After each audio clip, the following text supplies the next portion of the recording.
Vous pensez qu'on peut se perdre juste un peu dans la forêt de Massoala? Demandez à Léa et Thomas. Ce couple de touristes français a quitté le sentier balisé pour une simple photo. 2 minutes, c'est tout. Puis, plus rien. L'air est devenu lourd, poisseux.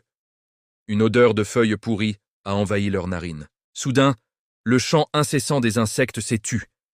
Leur GPS s'est mis à tourner en rond, comme s'ils cherchaient une sortie qui n'existait plus.